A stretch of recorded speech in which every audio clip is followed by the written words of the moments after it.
suis Loïc Kamoua, Camerounais, agriculteur vivant au Cameroun. Donc, je fais principalement la culture du maïs. Je le fais sur 42 hectares. Donc, et je fais aussi dans les poulets de chair et dans les porcs.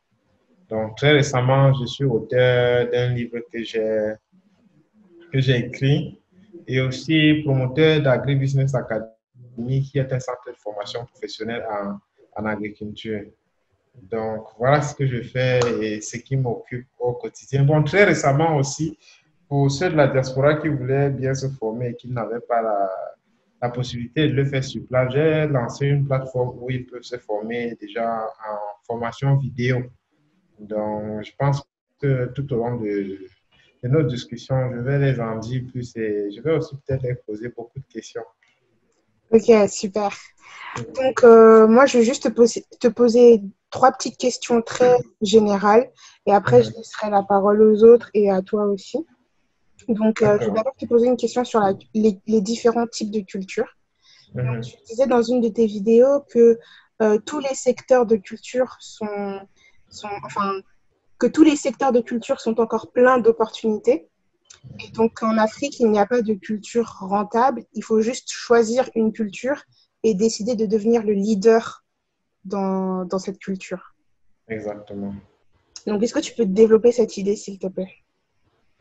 Bon, en fait, je l'ai dit parce que généralement, quand quelqu'un me demande des conseils, je lui explique en prenant plus l'exemple sur le maïs, les poulets et les porcs. Et beaucoup de gens veulent faire ça, mais moi, je l'ai dit toujours que j'explique en prenant ces exemples parce que c'est ce que je sais faire de mieux. Donc, il y a d'autres secteurs qui sont autant porteurs parce que je suis sur le marché et je connais beaucoup d'autres gars qui sont fait pas mal d'argent dans d'autres secteurs d'activité. Donc, il ne faut pas que tout le monde fasse seulement maïs, poulet, porc parce que c'est trop facile. Il y a beaucoup d'autres éléments qui entrent en jeu et qui sont plutôt intéressants, par exemple. Donc, je prends par exemple, il y a un monsieur que je connais qui a 3 hectares de corosol. Donc, et puis, lui, son objectif, c'est de devenir le leader dans la production de corosol. Il veut faire le jus, il veut faire la bière de corosol. Donc, c'est plutôt quelque chose d'intéressant. Il y a tellement de cultures et puis, le besoin naît tous les jours. Donc, il faut seulement choisir son secteur, décider de devenir le meilleur. Parce que le piège aussi, c'est que beaucoup de gens avec qui je discute qui voulaient se lancer dans l'agriculture, au départ, elle me dit, j'ai 2 hectares, mais il me fait 5 choses à la fois sur 2 hectares. Je lui dis non, concentre-toi sur 2 ou 3 choses maximum et puis tu décides de devenir le leader parce qu'en faisant beaucoup de choses, déjà nous sommes jeunes pour la plupart d'entre nous, les moyens sont limités. Donc, ce n'est pas le moment de pouvoir disperser ces investissements dans plusieurs choses. C'est un peu ça. Et donc là, on a dit que toutes les cultures étaient rentables. Et Mhm. il y a une vidéo dans laquelle tu dis qu'il y a 4 cultures qu'il faudrait éviter. Tu avais parlé du coton, de l'EVA, du cacao et une autre culture, j'ai oublié, Du café. du café, voilà. Pourquoi ces cultures-là sont à éviter? Bon, déjà parce que pour moi, je les trouve un peu culture coloniale. Parce que le café, pour l'exemple, n'est pas dans nos cultures. On sait qu'en Afrique, quand un Africain lambda se réveille, il chope le reste de la nourriture, il mange. Donc, il n'a pas son café qu'il va faire. Et parfois, même quand il veut boire quelque chose de chaud, soit c'est le thé de citronnelle, soit c'est la bouillie. Donc, et il était aussi important que je dise aux gens, il faut produire ce que vous consommez et consommer ce que vous produisez. Parce que l'un des gars que j'aime bien, c'est Thomas Sankara. Et il disait que c'est ça le problème de l'Afrique, en fait. On produit ce qu'on va exporter chez les autres et nous-mêmes, on n'arrive pas à produire ce qu'on consomme. Et j'ai trouvé cela vrai parce que dans le village où je produis le maïs, la plupart des gars font le cacao et certains font le café. Donc, une fois, un villageois vient me dire, on a circoncis mon fils et j'ai envie de faire une petite fête. Est-ce que tu peux m'emprunter le maïs? Je lui dis, mais toi, tu as les terres, pourquoi tu ne cultives pas le maïs? Donc, tu vois que déjà avec son cacao et son café, il ne consomme pas ça dans le village, il est obligé de venir me voir. Donc, et l'inconvénient de ça, c'est que le jour où ceux qui achètent votre café ou votre cacao décident qu'ils n'achètent pas, vous êtes cuit parce que vous ne pouvez pas consommer. Donc, voilà quelques raisons qui m'ont poussé à éviter ces cultures-là. Ok, super. Peut-être dernière question dans la culture, ce serait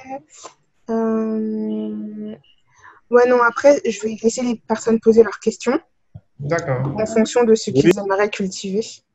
Mhm. Donc là, on va passer sur le côté investissement humain, c'est-à-dire pour toi, qu'est-ce qu'il faut avoir comme qualité en tant que personne pour se lancer dans l'agriprenariat?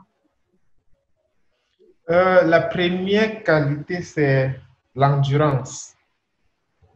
Parce que ce n'est pas quelque chose de très facile. Parfois, il faut être amené à faire des tâches rudimentaires soi-même. Donc, je me souviens à mes débuts, je chargeais des camions de maïs avec mes gars au champ. Ce n'était pas le boss qui restait derrière et qui donne les ordres. Donc, et il fallait être sur place pour la livraison. Parfois, vous arrivez le matin à 6 heures et c'est à 17 heures qu'on commence à faire les choses. Vous savez, l'Afrique, les gars n'ont pas toujours la notion de temps. Donc, il faut vraiment être endurant à tous les niveaux. Donc, et la deuxième chose, c'est qu'il faut être présent. Je ne dirai jamais assez, la réussite d'un projet dépend à 100% de son promoteur. Parce que tous les ajustements que j'ai pu faire jusqu'à présent, c'est parce que j'étais là et j'ai pu voir ce qui est bon, ce qui n'est pas bon, ce qui est rentable, ce qui ne l'est pas. Donc, voilà pour moi les deux attitudes qui sont les plus recommandées. D'accord, l'endurance, tu disais, Mhm. et être présent. Et Exact. ça fait combien de temps, toi, que tu as commencé dans l'agriculture de maïs ou là? 2014-2020, disons 6 ans. Ok, et tu penses être là toute ta vie? Bon, comme je dis toujours aux gens, l'échec de plusieurs en agriculture, c'est qu'ils considèrent l'agriculture comme l'agriculture et non l'agriculture comme un business. Donc, pour moi, c'est carrément un business. Et actuellement, je travaille avec deux ingénieurs que je suis en train de former sur place. Parce que moi, je suis de ceux qui pensent que les leaders forment les leaders. Donc, je suis en train de les former pour qu'ils puissent faire ce que je faisais avant. Donc, avec les activités qui se développent d'ici 3 ans, je ne serai plus là au quotidien parce que je les aurais déjà appris comment est-ce que les choses marchent et j'aurais détecté qui parmi eux est capable de pouvoir continuer ce que j'ai commencé. Ok, d'accord. Mhm. Super. Là, rapidement, je vais passer sur tout ce qui est investissement financier. D'accord. Combien tu as dû réunir, enfin, pour commencer ton activité? Est-ce que tu es passé par des banques? Est-ce que tu es passé par la famille? Comment tu as fait? Donc, pour commencer, c'était la famille. Que ce soit pour l'acquisition des terres, j'ai dû être accompagné par mon père à l'époque. Donc, et l'argent pour commencer aussi, c'est chez lui que j'ai pris. Bon, une petite partie, je faisais mes petits business entre-temps parce que j'avais une ligne de vêtements au départ. C'est l'un de mes premiers business que j'ai commencé. Je faisais dans les vêtements à friture. Donc, et je travaillais aussi avec certains amis en Chine qui me faisaient venir des gadgets que je vendais et tout ça. Donc, j'étais parmi les premiers au Cameroun à vendre les powerbanks parce que quand ça venait de sortir. Donc, c'est un peu comme ça que je me suis fait un peu d'argent. Mais pour avancer, à un moment, j'ai senti que je ne pouvais pas avancer seul. Donc, j'ai dû prendre un crédit qui m'a permis de passer de 6 à 7 hectares que j'avais à l'époque à 30 hectares. Donc, parce que là, pour acheter un tracteur, il fallait dessoucher tous les arbres, il fallait un certain fonds de roulement pour pouvoir passer à une étape supérieure. Donc, voilà les deux types de financement que j'ai utilisés jusqu'à présent. Ok, donc pour résumer, en gros, tu as commencé avec les fonds propres, enfin la famille autour de toi. Mhm. Et une fois que l'activité a commencé à prendre, là, tu as fait un prêt à la banque. Exact. Mais tu ne conseillerais pas de commencer avec un prêt. Non, non. Je ne recommanderais à personne de commencer avec un prêt. Même si vous commencez et que vous avez la possibilité de prendre un prêt, il faut refuser. Pourquoi? Parce que le prêt vient booster une activité, le prêt ne vient pas risquer avec l'entrepreneur. Donc, si vous prenez un prêt pour une activité que vous ne maîtrisez pas, c'est très dangereux parce que le risque que vous ne remboursez pas est très grand. Or, quand vous avez déjà 2 ou 3 ans dans une activité, vous connaissez ce qui marche, ce qui ne marche pas. Et quand vous allez à la banque, la plupart du temps, c'est eux qui vous disent, définissez vous-même les échéances et les montants de remboursement. Donc, si vous ne savez pas déjà que chaque mois, par exemple, j'ai 500 000, vous ne pourrez pas dire quelle est la valeur exacte que vous avez la capacité de rembourser chaque mois. C'est pour ça que je refuse. Ok, super. Donc, réfléchissez à vos questions, hein. Moi, je vais aller sur une autre thématique, c'est le retour sur investissement. Mhm. Donc, en combien de temps est-ce que tu as été rentable? Donc, tu as dit que tu as commencé en 2014. Exact. En combien de temps tu as été rentable? Tu as touché tes premiers Ce n'est bénéfices? qu'en fin 2016, début 2017, oui, que j'ai commencé à être rentable. Oui, parce que Ouais. jusque-là, et j'ai encore commencé à ne plus être rentable en 2019. Donc, Ok. dans l'année 2019 n'a pas été très bonne parce que les prévisions au niveau des prix sur le marché n'ont pas été ça. J'avais prévu vendre 1 kg de maïs à 160 francs. Je suis en train de vendre à 135, 140 maximum. Donc, et 20 francs par kilo, si vous faites 300 tonnes par saison, c'est beaucoup. C'est beaucoup. Donc, voilà. Mais je suis en train de trouver des mécanismes pour ne plus avoir à vivre ça les années à venir. Ok. Donc, il t'a fallu à peu près 2 ans et demi, 3 ans pour être rentable. Et Exact. après, il y a des fluctuations, en fait. Ça dépend. C'est ça.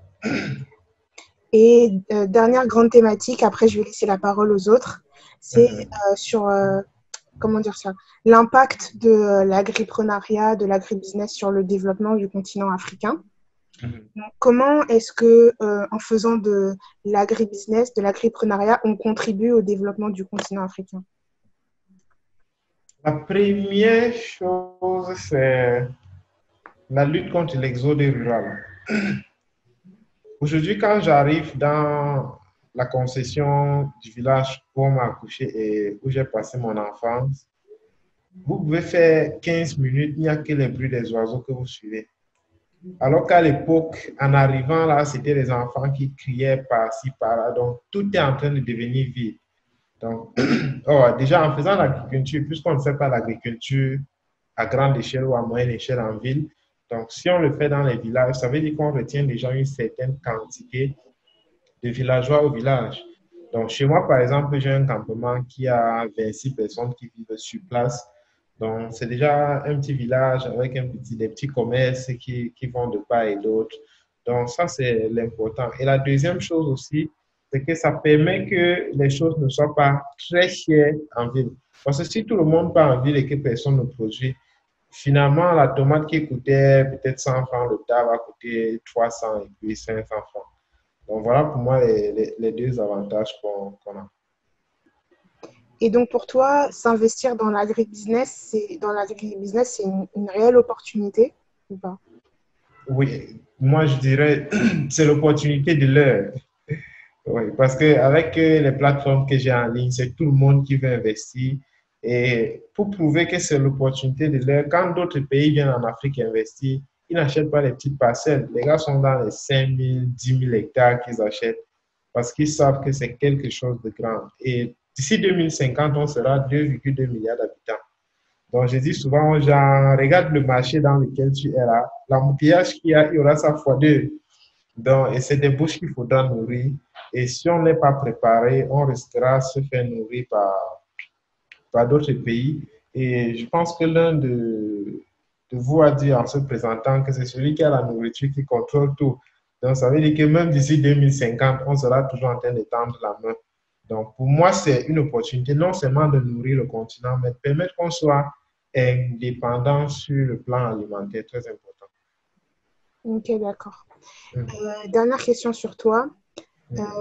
Pourquoi tu as décidé, après tes études, de ne pas rester aux États-Unis et de revenir sur le continent africain? La première excuse, c'est, je veux dire, la première raison, c'est l'argent, d'abord.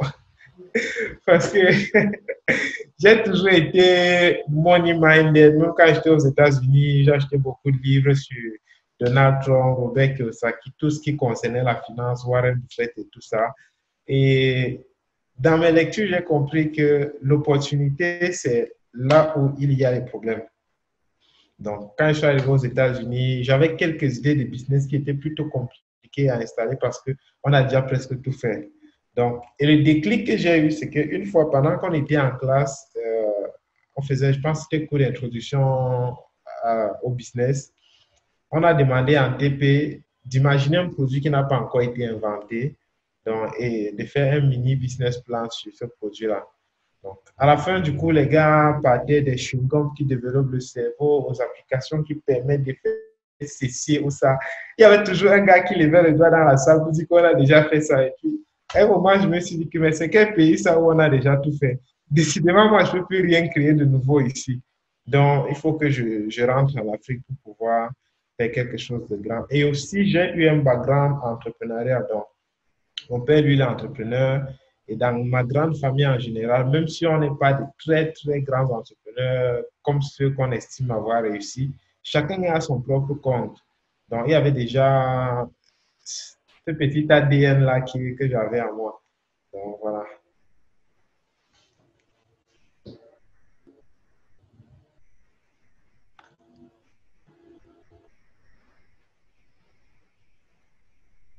Donc, je vais laisser la parole à ceux qui ont des questions. D'accord. Alors, Ouais. Aminata, vas-y. oui, du coup, juste pour rebondir à ce que tu disais, Loïc, comment ça a été le retour au pays, au fait? Tu es revenu, sachant que je ne sais pas combien de temps tu as passé en Amérique, et du coup, comment ça a été le retour, le fait de venir et le fait de t'imposer en tant que, t'imposer pas sur le coup, mais voilà, je pense que tu as compris. Bon, je ne veux pas dire que le retour a été très compliqué parce que déjà quand je rentrais, c'était pas qu'on m'a forcé, donc j'étais plutôt content de revenir au pays parce que j'aime bien être ici. Donc, et la deuxième chose, c'est que je devais travailler avec mon père qui fait dans le bâtiment et travaux publics. Donc, je devais lui donner un coup de main et faire ma part d'activité sur le côté. Donc, ça n'a pas été trop contraignant. La seule déception a été au niveau des institutions étatiques. Parce que je savais qu'avec les subventions qu'il y a au niveau de l'agriculture, je devais quand même avoir une subvention pour pouvoir développer mon secteur. Mais j'ai déposé, il n'y a aucun programme au Cameroun qui n'a pas reçu mon dossier. Mais j'ai plus dépensé en temps, en énergie et en argent dans ces trucs-là que gagné. Donc ça, c'est l'une des déceptions que j'ai eues. Maintenant, les difficultés, j'étais préparé, mais je ne savais pas que ça devait être autant dur. Mais une fois qu'on est rentré, on se dit, bon, autant mieux continuer ce qu'on a commencé. Donc, le fait que j'étais un peu déjà sur les réseaux sociaux et que je disais aux gens, never give up, je disais, il ne faut pas que moi j'abandonne à un certain niveau. Donc, voilà, c'était un peu ça. Et l'un des avantages que j'avais, et je pense que je l'ai mis dans mon livre, c'était l'humilité que j'ai eue quand je suis rentré. Je suis resté dans la maison familiale 2 ans. Donc, d'aucuns vont dire qu'ils n'entrent pas parce qu'ils veulent d'abord avoir l'argent pour avoir un appartement et tout ça.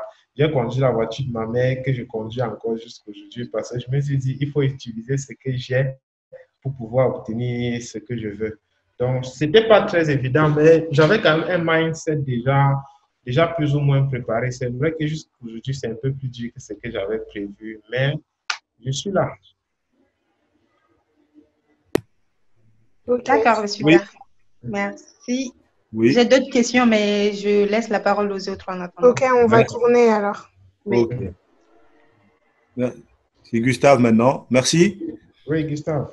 Oui, Loïc, ben, je suis content de t'avoir là parce que j'ai regardé, je t'ai vu là, je viens de me rendre compte, je viens de faire le lien.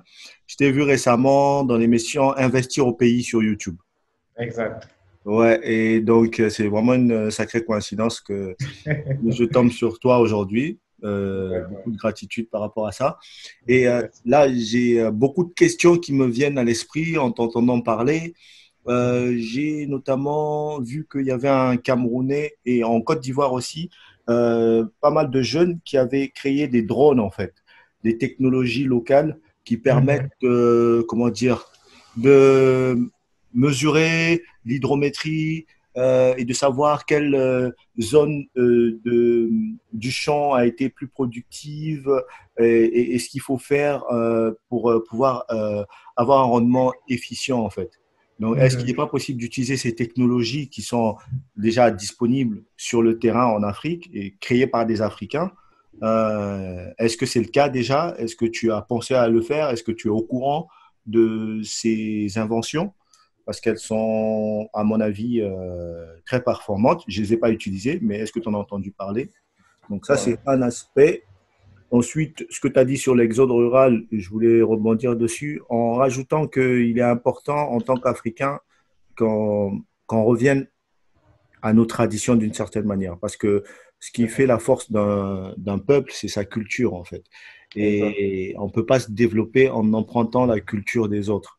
Donc, nos ancêtres ont bâti des civilisations puissantes avec des connaissances en physique quantique extraordinaires.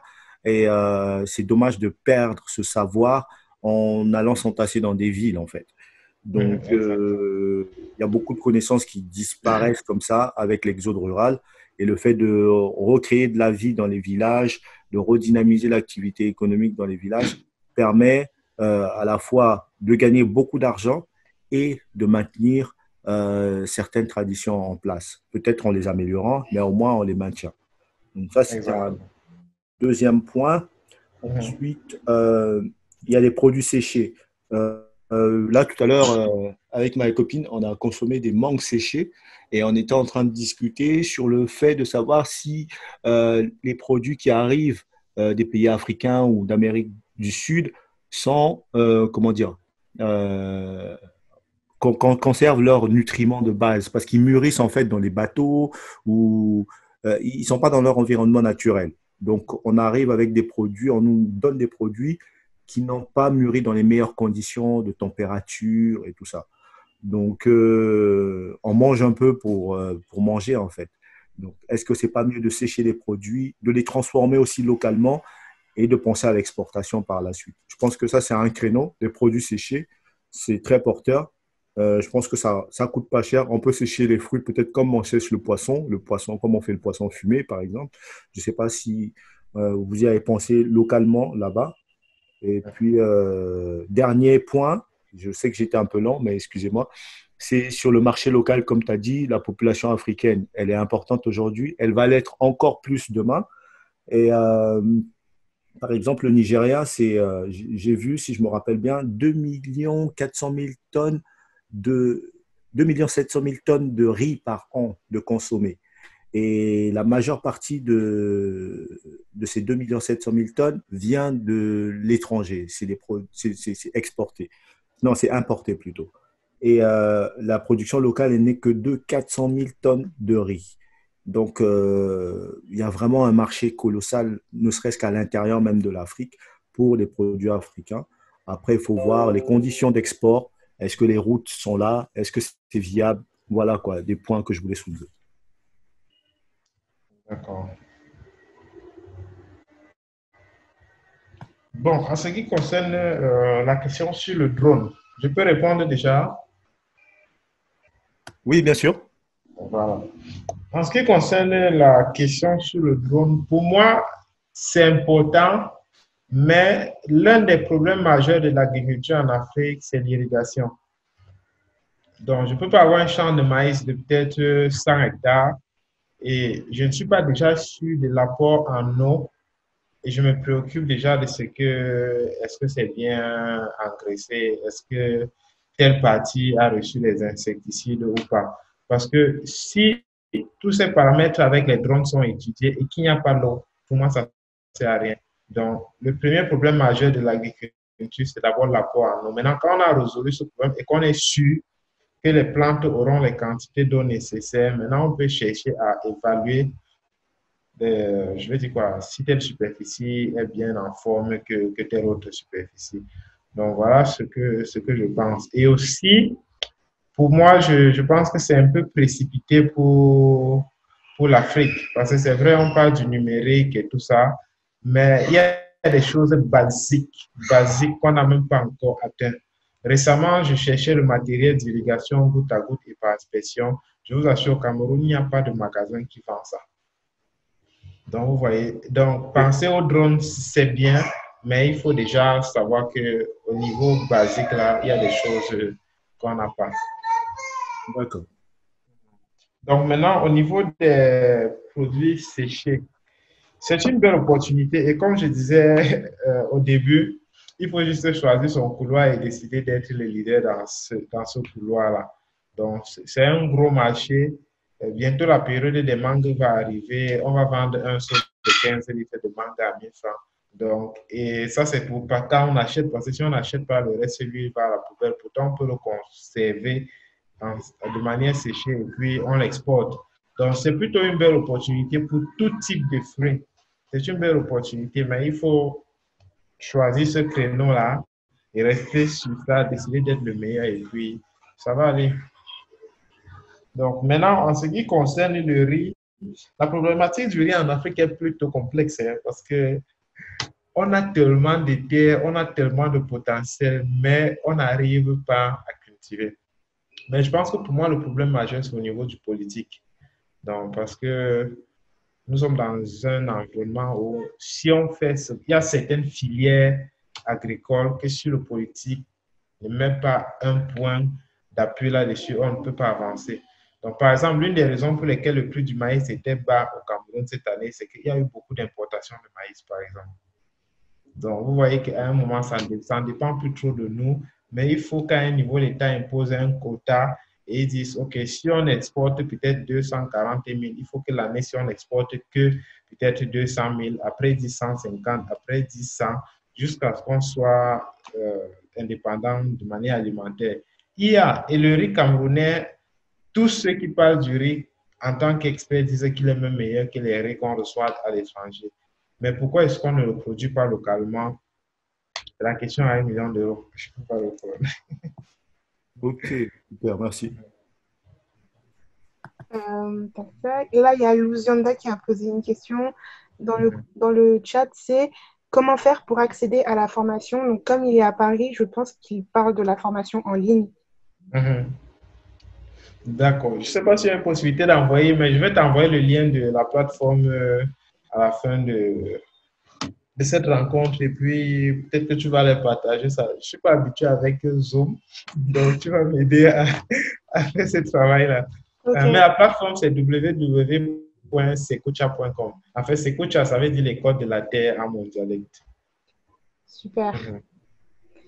Donc, comme on est en train de parler de formation, donc quand je faisais mes recherches, j'ai vu que tu as ouvert l'Agri Business Academy. Exact.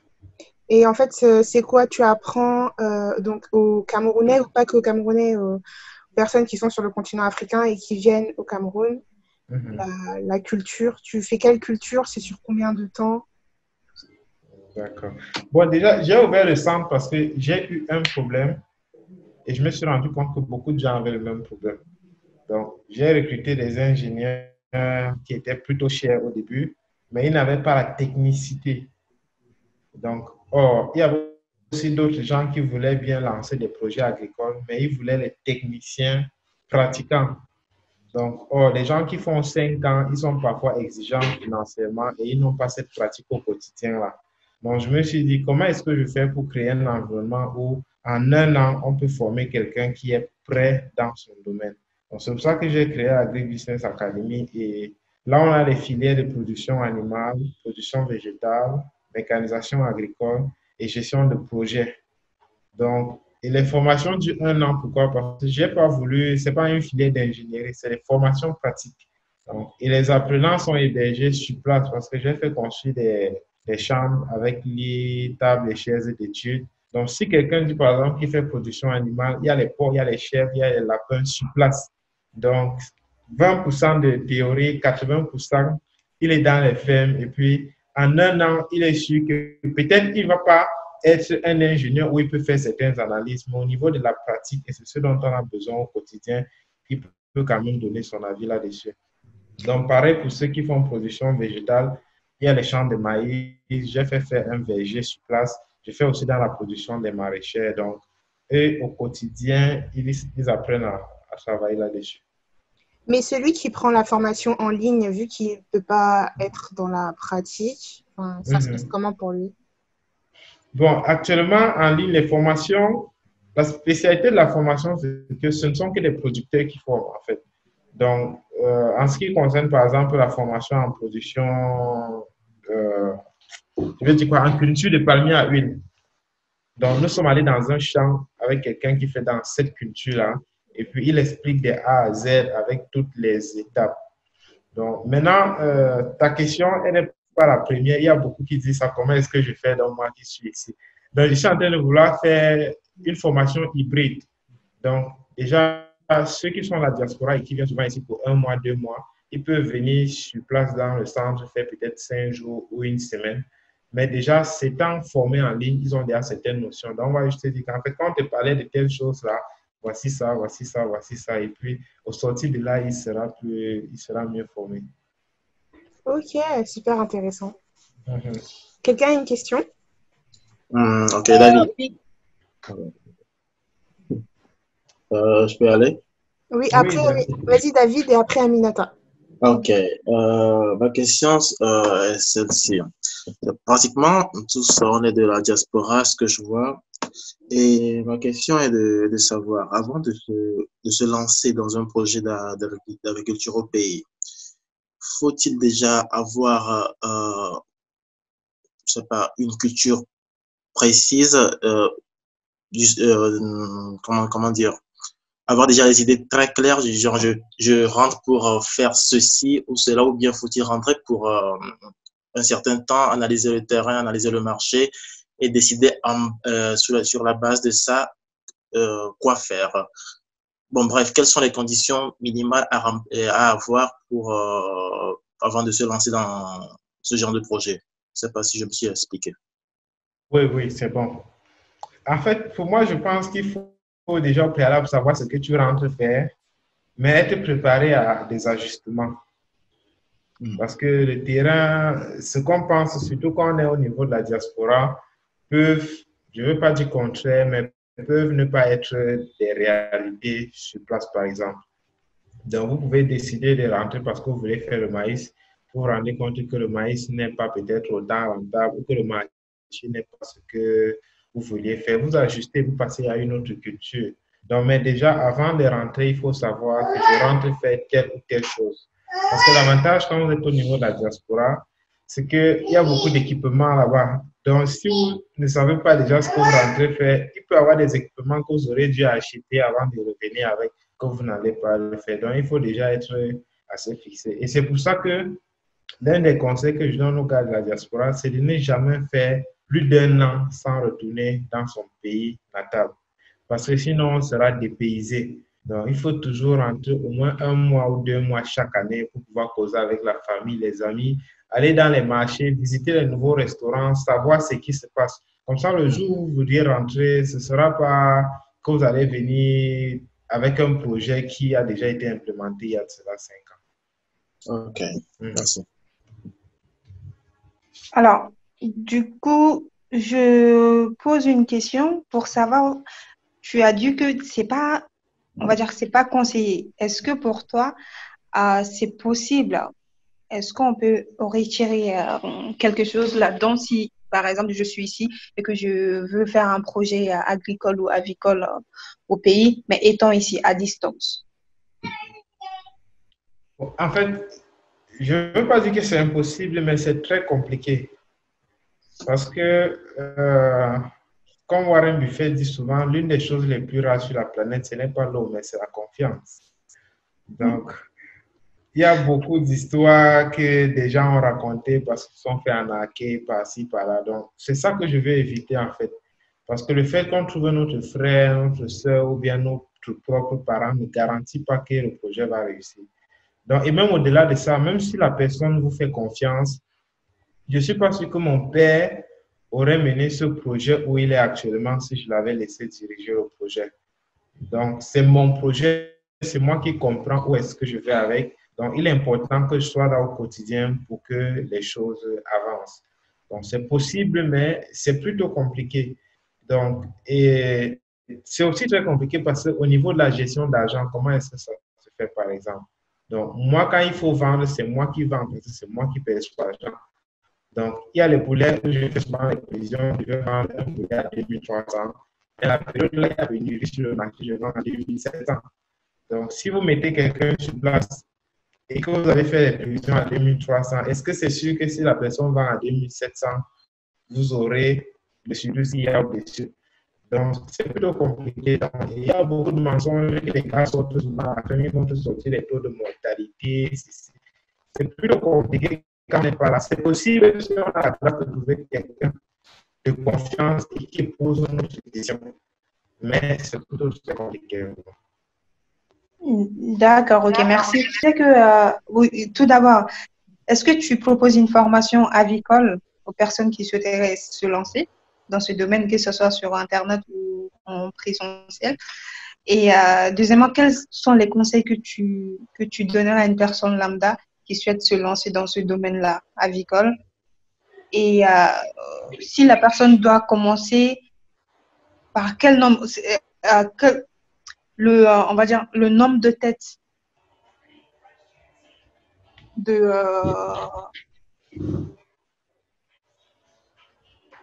Est-ce que vous m'entendez? Oui, tu veux savoir quoi, le nombre de cheptels d'animaux avec lesquels on peut commencer, le minimum. Allô?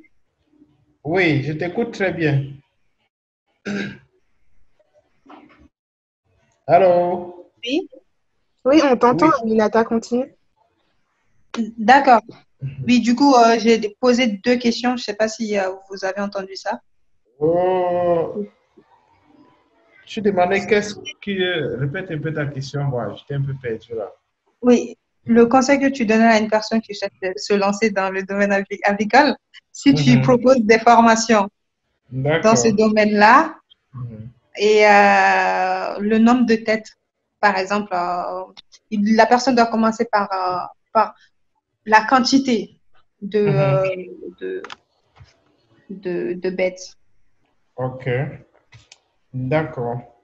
Bon, pour moi, au niveau des formations, j'ai deux types de formations. Il y a une formation en présentiel avec Agribusiness Academy, pardon, et il y a une formation en ligne avec Sekucha. Donc, à la fin, je vais envoyer le lien des deux plateformes à Oriane et puis elle va vous transférer ça. Maintenant, au niveau des conseils, pour moi, le premier conseil, c'est d'être là. C'est vrai que c'est très compliqué, mais il faut être là. Donc, peut-être si vous ne pouvez pas être là pendant toute l'année, je sais que c'est compliqué, mais trouvez au moins le temps d'être là, au moins 2 mois. Donc, si vous voulez, par exemple, lancer une culture ou un élevage, un peu comme les poulets de chair, c'est 2 mois. Donc, il faut être là, vous voyez au moins comment ça se passe avec la première banque. Comme ça, la prochaine fois, le gars ne va pas vous raconter du n'importe quoi. Maintenant, avec combien de têtes est-ce qu'il faut commencer? Ça dépend de l'élevage que vous voulez faire. Donc, généralement, avec les poulets de chair, je recommande de ne pas commencer avec moins de 1000 poulets. Donc, parce que sinon, au niveau de la masse salariale, ça devient un peu contraignant. Puisque le même gars que vous payez pour 1000, pour 500, c'est le même gars que vous payez si vous faites 3000 ou si vous faites 4000. Donc, au niveau des pondeuses aussi, ce n'est pas recommandé de faire moins de 1000 pondeuses parce que sinon, ce ne sera pas rentable. Bon, au niveau des porcs, on commence généralement avec 5, donc 4 femelles et un mâle. Bon, pour les autres animaux, je ne peux pas dire parce que je n'ai pas de connaissances approfondies là-dessus. Donc, je ne sais pas si j'ai répondu à ta question, Aminata.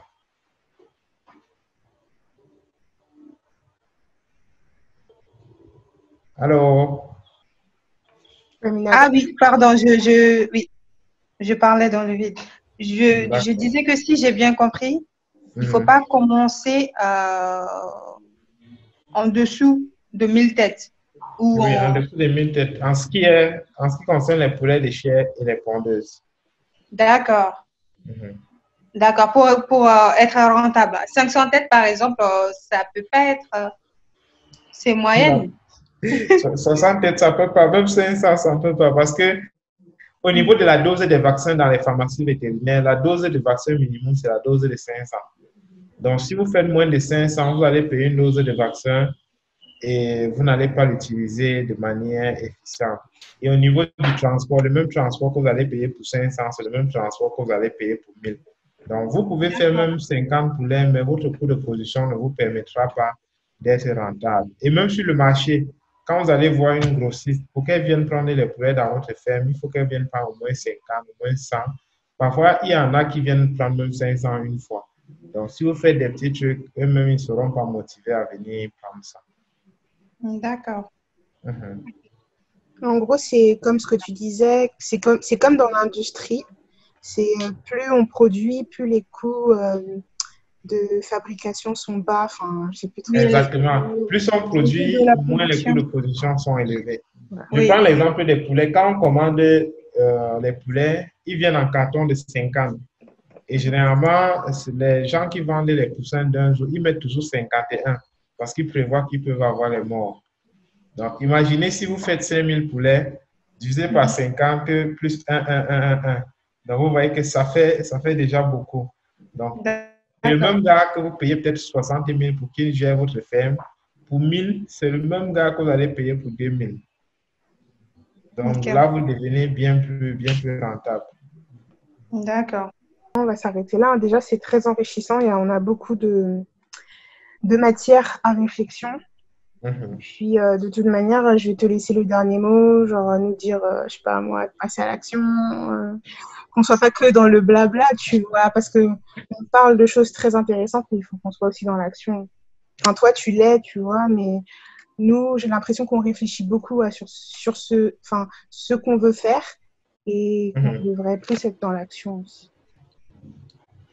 Ah, c'est compliqué, Oriane. Parce que je ne sais pas quel conseil je vais donner parce que, bon, juste qu'il ne faut pas trop attendre. Donc, parce que je dis souvent dans mes vidéos que les affaires, c'est comme la femme. Donc, pendant que tu attends que ça... Non, je disais que voilà. Les affaires et la femme, c'est comme la mangue, voilà. Pendant que tu attends que ça mûrisse, il y a un grand frère au quartier qui mange ça avec le sel. Donc, il ne faut pas trop attendre. Il faut se lancer parce que sinon, on risque d'arriver et il sera trop tard.